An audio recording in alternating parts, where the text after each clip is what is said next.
while it's like loading up, guys, maybe just a quick discussion. So, like Mike mentioned, we're supposed to be talking about, the title of the topic is Unlocking Your Hidden Potential. And to get into the topic, I thought I'd just pose, just a few questions to you guys, just as a discussion, get your ideas, and to lead into what we're actually going to be talking about. So, first one, and maybe we'll just go around and just get everyone's ideas. So the first question I wanted to kind of like get your thoughts on, how do you try to serve within your family, amongst your friends, and in the community? What do you try to do? What do you try to do when you're trying to contribute something? So this is about unlocking your potential, and I'm asking you the question, what do you try to do amongst the people that you know, the people that you love, the people that you're around all the time, to be able to make a difference? What do you try to do to be able to make a difference when you're around people? What contribution do you feel like you try to make? You go to the extra effort. I know that person. There's always someone in a group that you know is like maybe the peacemaker, or the person that you know is going to be the responsible one, or is going to be the organizer, or something like that. What do you try to do around? Whether it's at home, work, family, in the community, whatever it is. So this is just to get an idea around what people try to look for that they can do. So what do you guys think? Who's going to start? Sorry? Inclusion, make everyone a group, like come together. If that's something, yeah, that can be one. Yeah. Is that something you see yourself trying to do a lot of times? Yeah, try to bring. So what do you give me? So elaborate. When we go to outings or something, like bowling or watch a movie or something, okay. You do it with one friend. Yeah. But then all of a sudden you're like, you don't want to leave out someone else. Yeah. You ask them. And then you have to ask So are you always the organizer, Mike? Is that what you're saying? Okay. So and that happens. There's always a person that's the glue in the group. Unless that person picked up the phone and called everyone, said, hey guys, let's get together, probably nothing will get done. Everyone's in their own world, caught up with their own things and stuff like that, and no one really cares. I can't be bothered organizing anything. And if it wasn't for that one person, then we probably wouldn't get together. So that's a good one, and an important one as well. And a lot of friendships and things like that. Second one, maybe we won't go around to everyone because we won't have time to cover everyone, but people that feel like they have something that they'd like to share. What are some of the ways in which you've been served by others in the past that you've really appreciated? What's something that someone does for you, you think, wow, this is great. I really appreciate this person doing this for me. Or, I really felt touched by this person doing something. How are the ways that people have maybe served you, done something for you in the past that's really touched you, that's really moved you, that you feel like this is great what this person has done for you? What would you say? Me? When you did basketball, when you started basketball, and you got all of us to play basketball. that was good. It brought us together. Yep.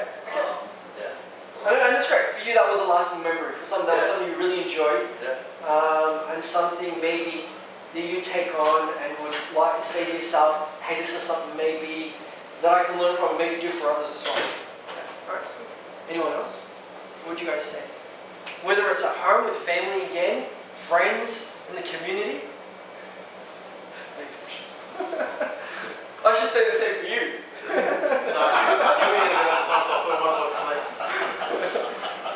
Alright, yeah. How about someone else? What do you guys reckon? I'll speak on behalf of you, sure. Yeah, go for it. And like pretty much our level with you, including risk. Yeah. No, besides me, let's talk about you guys. Something else. No, but like when we were in Sunday school, we were served by you, not just as someone that kind of gives us a lesson, but someone who's our friend. So, yeah, and you have wish lists all the time.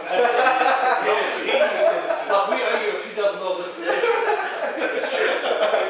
Thanks, I almost forgot about that white foot, man. Those crazy lights. There was a laser in the station. There's a few where it's like, it's like, yeah.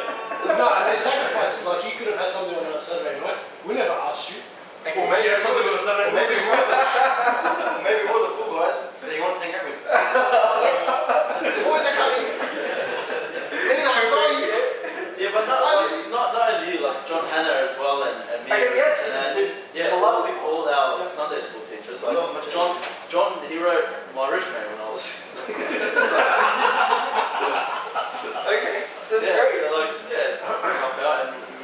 excursions with us. Yeah. It was good bonding. Alright, awesome. So there was, some bonding during that time that you guys really enjoyed and appreciated, and having people that could communicate to you guys on your level was something that was really important to you at that stage of your life as well, which is really good.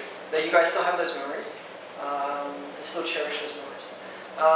Alright, how about anyone else? Stuff that people have done for you that you've really appreciated, whether it's family or friends or anyone else. Anything that comes to mind? Bishop's dying to say something. He's trying to think of something to say. No? Alright, well, a couple mentioned. I'm pretty sure if you thought a little bit more, there'd probably be heaps of people that you could point to and say that I'm still within my time. When I get close, 5 minutes before the motor run. So I'm sure there's heaps of people in your life that you can point to and say, yeah, this person, I think, has served me in an amazing way. Has jumped hurdles for me, has done amazing things for me, has put up with me in ways that most people would not put up with, and has gone above and beyond, has gone the extra mile and done all of these things for me, and I really appreciate that. And the other things, I suppose, that you take into your life as well and try to emulate in your own life. So people have role modeled those things in your life, and you go out and you try to emulate those things in your life as well. How about this final one?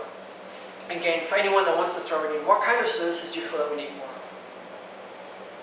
What do we need more? What are we lacking?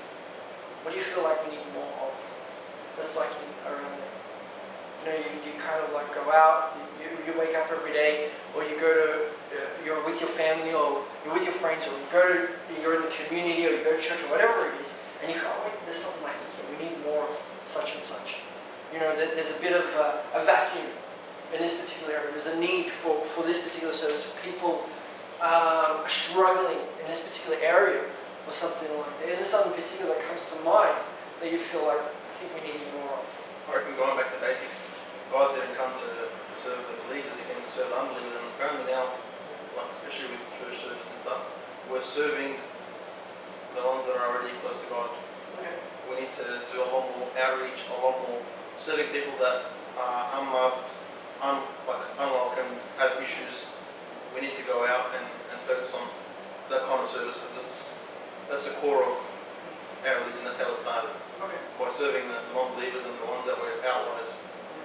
So when you talk about that, Bishop, are you talking more about like evangelism? Are you talking about more From about evangelism to people that basically aren't your typical template Christians.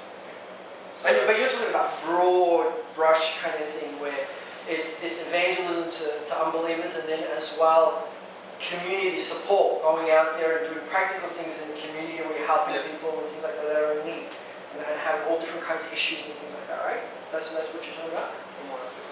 Yeah, okay, that's great. And that's really, really, really good point I reckon you make, Bishop. And I reckon it's an awesome point, because it's very easy to get comfortable, and especially in our church, and especially in churches that have a lot of ritual and things like that, very easy to get very comfortable with a lot of the things that you just do ritually in the church and forget about the other aspect of religion,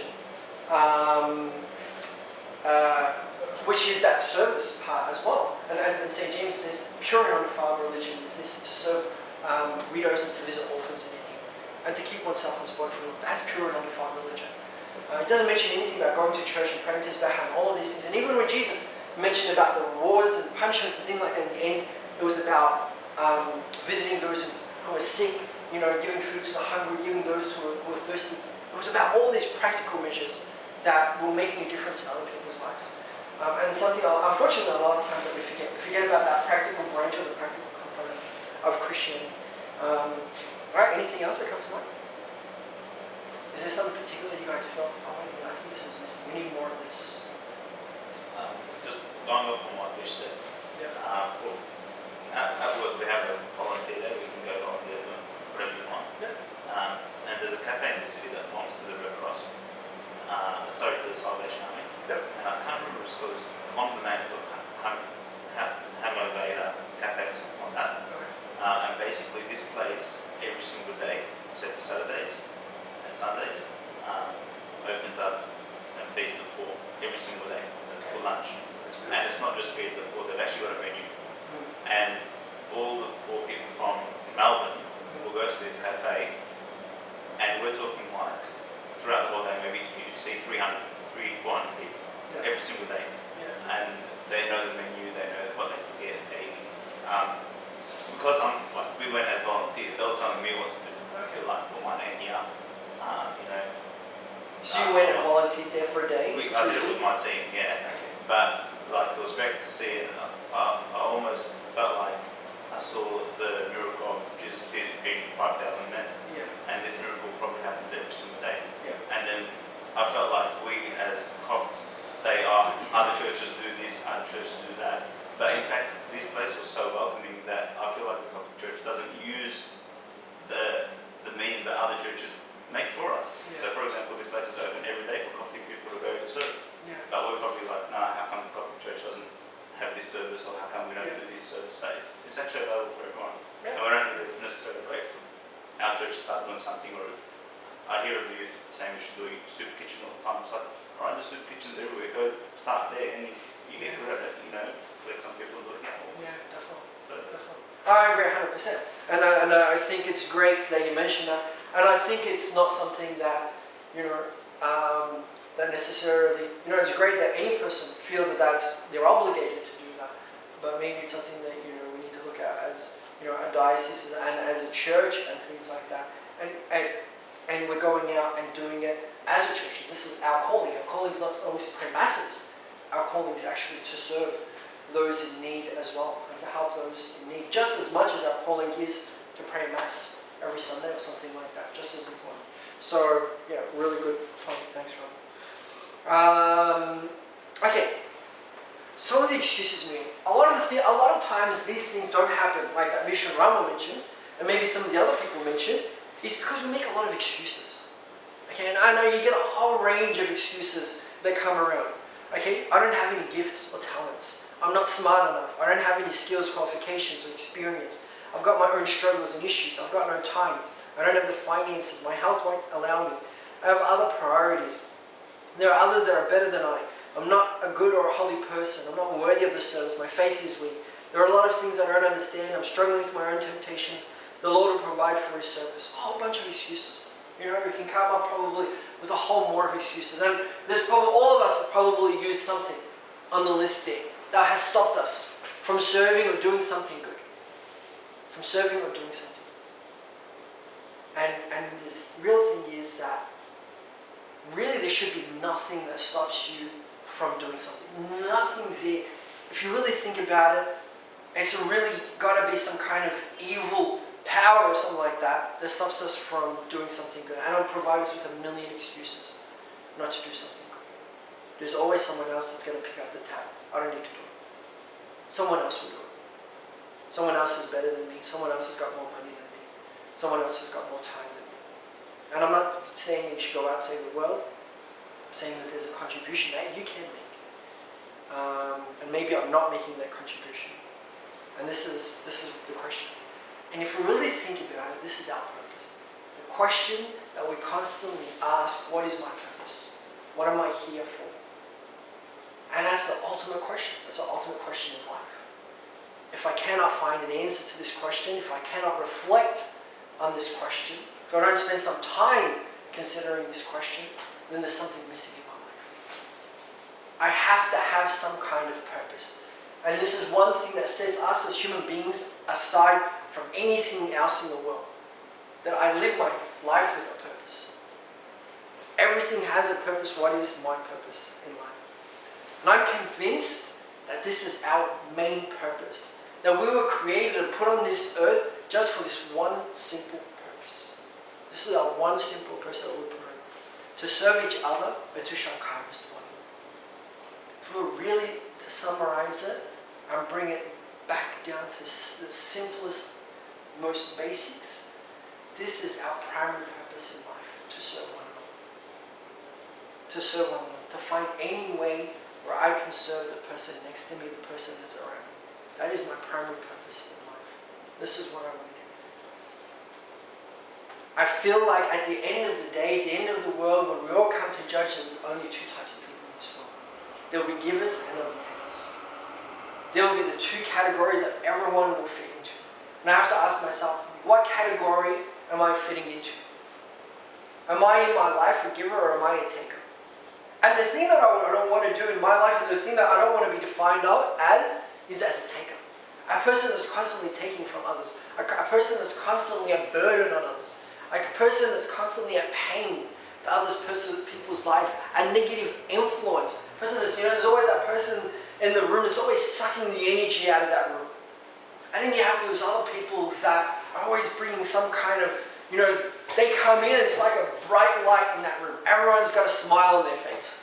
So-and-so has just walked into the room. This person is, such a bright person, such a loving person, and every person loves that person.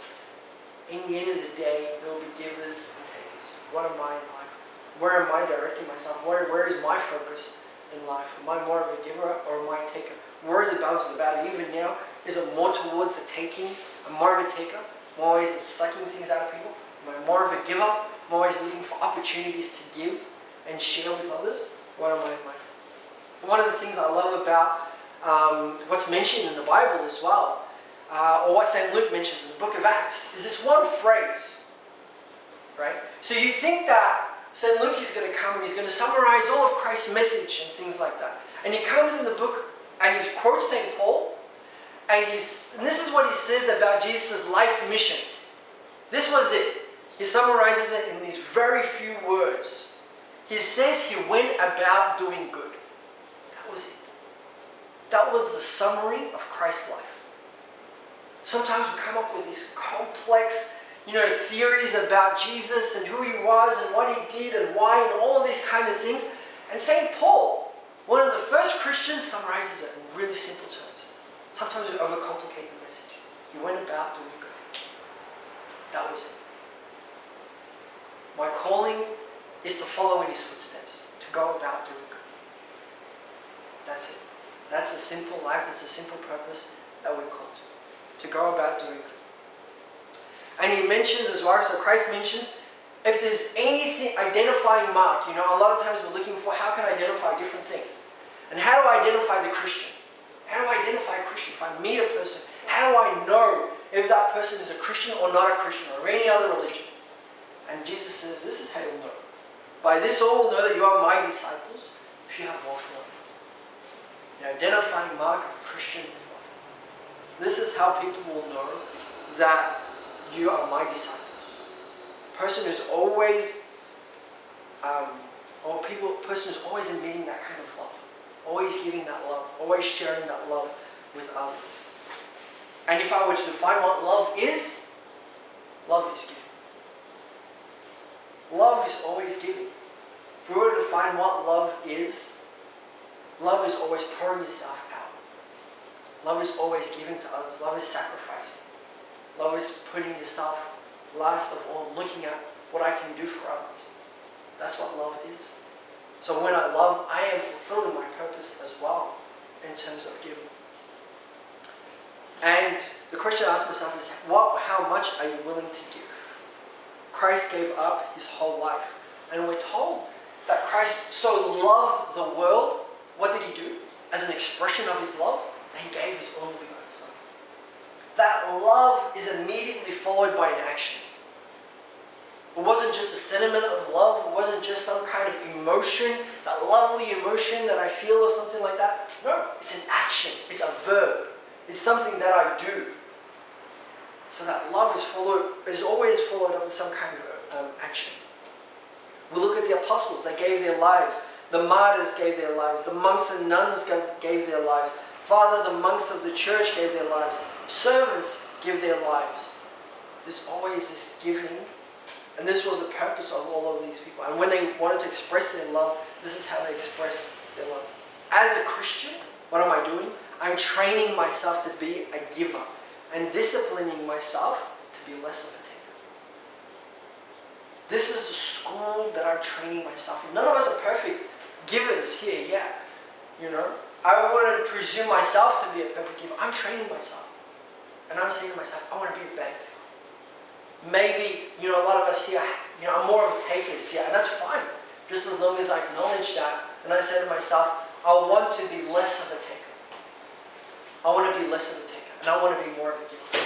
I want to look at all my life in the way I am a burden on others, and I want to be less of a burden on others, and more of the type of person that people can lean on. More of the type of person that contributes to wherever I am, and that makes a contribution and participates in wherever I am. St. Paul mentions, I will very gladly spend and be spent for yourselves. He was happy, he wasn't only giving, but he wanted to give. And he wanted to give his whole self for the people that he was serving. And this is one of the beautiful things as well that you'll find about this. That your life will be so much more enriched and fulfilling when you live this life of giving. You might think to yourself, it's so hard to give, to constantly give. But you know what, in the end, as strange as it may seem, when you give, you're being filled so much more yourself. Don't feel like that when you give, you're being emptied out and that you have nothing left to give. But when you give, you yourself are being filled yourself. And it's almost, you can always consider it to be a selfish thing because you get so much out of giving. And you get so much out of contributing to others. You're building up yourself, actually, when you're doing that. And this is one of the beautiful things about giving as well that sometimes we lose sight of. Whether you like it or not, you have a powerful impact on the lives of others. Whether you want to or not, whether you're looking for it or not. Whether some people might say, I just want to mind my own business and do my own thing, or go to work, make my money, go to church, don't want to have anything to do with others, people are too complicated. Whether you like it or not, you live with others. You live around others. And you have a powerful impact on others, whether you choose to or not. Whether you choose to or not. And this is something that a lot of times we lose sight of. Think about the people in your life and the impact you have on them in your life. Or the lack of an impact you have on them. And whether that impact is positive or negative. Think about all of those critical people in your life. Ask yourself, how much of my interaction with them positive? How much negative? How much of it can I bend and change to be more positive? And one of the beautiful things I see here, and we mentioned a lot of, really beautiful qualities around it. Maybe we can spend more time on that. Actually, if we went around here, I think we could spend the whole night just looking at everyone's qualities here and all of the positive qualities that everyone has here. And I look around here in this room and I see a lot of beautiful faces and a lot of wonderful, amazing faces. And I see everyone here is different in their own way. And everyone here brings their own beautiful qualities here. And that's what the community is at the end of the day. It's everyone, it's all these different people coming together and building up themselves. I wouldn't be who I am if it wasn't for the people around me. You wouldn't be the person who you are if it wasn't your friends around you. If it wasn't for your mother, for your father. These people make you who you are. These people contribute to who you are. That's what the community is about. That's a wonderful thing about the community, that all these different people come in and bring their gifts and share their gifts in that community. That's what family is about. And they all do it in their own individual way. Every person is different and brings their contribution. I don't have to copy the other person. Everyone brings their own thing. St. Mary was a 15-year-old little girl. This is great that I can think about. We're celebrating St. Mary now. She wasn't the Pope. She wasn't the priest. She wasn't the bishop. Her role in life was to be the mother of God. And despite all of those things she didn't have, she wasn't some preacher. She wrote no books. She didn't do any of those things. A lot of the apostles did. She did none of those things. But it was only in her arms that God felt safe and secure. That was her job. To hold him in her arms. To be the mother of salvation. To provide him as a gift to the whole world. And that was her role in life. And it's about me finding my safe and secure role in life, similar to what St. Mary did. Where I could almost be like a father or a brother or a sister of salvation to the whole world as well. And this is my gift, and this is what I'm offering to the world. this is a positive contribution I'm making to the world, and this is how I'm trying to change the world and make a better impact on the world and leave my imprint on the world, which provides something more positive to the world. And just going out and searching and doing that with whoever I'm with. At any time that whether I'm here now at church looking at the person next to me, whether I'm at home, whether I'm in the community, at work, wherever it is, looking at the person next to me and think to myself, what is the positive thing that I can do here? What is the positive contribution that I can make here? You know, what's something good that I can leave here? A question that I can always ask myself wherever I am. Okay, I think I'm just on time. So thanks to Mark for inviting me, and thanks to all you guys for listening and coming today. And thanks for having me speak to you.